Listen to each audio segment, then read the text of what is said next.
Okay, so first off, I mean, this has been around forever. Like, we talk about how cash is king. And we probably picture, the old people bringing suitcases of cash. My wheelbarrow. Yep, yep. So how about that one? Cash is king. So cash is great. Money in the bank never hurts, but it's not everything. I think that one of the really important things in a real estate transaction is not about, do you have all the money right this second, because we work with fabulous lending partners that buyers can get great loans. At the end of the day, the seller is going to net whatever your offer price, your contract price is. So whether it comes from a suitcase full of cash or Bitcoin or, no, we won't even go there, or a conventional or a VA loan, the seller's walking away with the same amount of money. What does change, though, is maybe the strategy in approaching it. And oftentimes with financed offers, those buyers are willing to make other concessions on contingencies. Maybe you write your offer stronger using other contingencies, and we can talk about that strategy a little bit. But cash isn't always king. Buyers shouldn't be afraid that just because there's a lot of money out there in our market, we have a lot of people who are very blessed to have big bank accounts. It's not the only thing. And I know in your business and recently in mine, I have great, steady clients who have great financing. They just, have a 3% down payment or 5%, and they still can buy a home. It's not everything. Right. What do you see with? Yeah, and I think sometimes, not always, but many times that cash offer sometimes is not like as strong in the, in the bottom line, because they think their cash is so powerful that they may not write it for as vigorous. Maybe they don't escalate or write a full price offer. They don't get as high as some of the other people do. And so in the end, I think it's really about, what happens. Like, because you never know what's going to happen. Yeah. Signs are falling from the sky. Crazy stuff. Yeah, exactly. See, if we had an inspection contingency on that, we could have negotiated sign repair. Yeah, that's right. That's right. Yeah. So that's a really good point on cash. So speaking of cash. Yeah. One of the other things that I think a lot of buyers are afraid to get into the market and maybe even start their home search process because they feel like they have to have a ton of money to buy a home. So is that true? Do you have to have a lot of money to even make an offer or purchase a home? Well, I mean, there are some great loan products out there, and people can do 3% down loans, they're 5% down loans, or 10%. I mean, they're all different levels of those type of loans. So they do need to have, cash for that.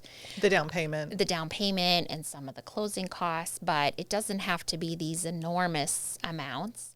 And then I think too, for down payments, for people that want to just get into the market and, start to build their equity, I think that, they could look at a condo and, now's a great time to buy condos. Oh, it's a fantastic time to buy condos. I mean, fabulous, because you aren't getting into huge bidding wars typically, and your down payment, can be, pretty minimal.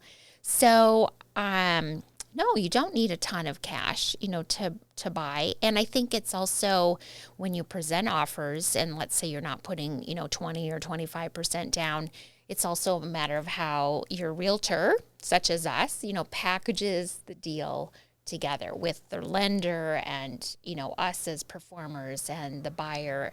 It's kind of like, how is the team presented? Yeah, I agree. I think that one of the myths is that you have to have 20% down. That magic threshold tends to be specifically around if you're going to have mortgage insurance on the property and as part of that loan. But you can get, like you mentioned, conventional financing for 3% down, 5% down.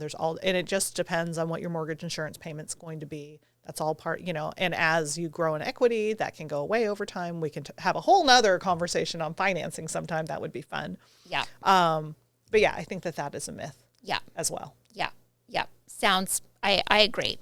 So how about, when you do get the idea, okay, I have my down payment, is that all you need to buy a house is a down payment? So you're going to want to have your down payment. So again, working with your lender to decide what down payment amount that is, but let's say it's 20% down for the sake of argument. On top of that, you are going to need additional funds to close. So there's going to be the fees that you pay the mortgage company. So those fees. There's going to be title and escrow fees, and then your lender is going to have you pay some prepaid, some other things. So you do need to have a little extra money, but again, you don't have to have, suitcases full of cash to make this happen. There's all kinds of different ways to finance a property. So anyone thinking about wanting to buy should get with their real estate agent or get with a lender and really talk through the numbers, because I think that people realize oh, that's very doable. Right.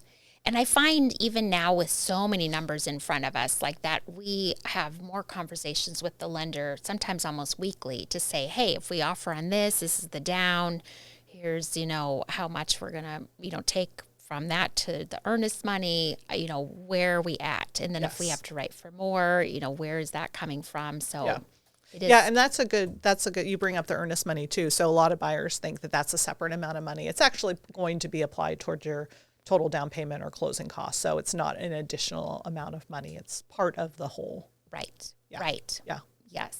Yeah.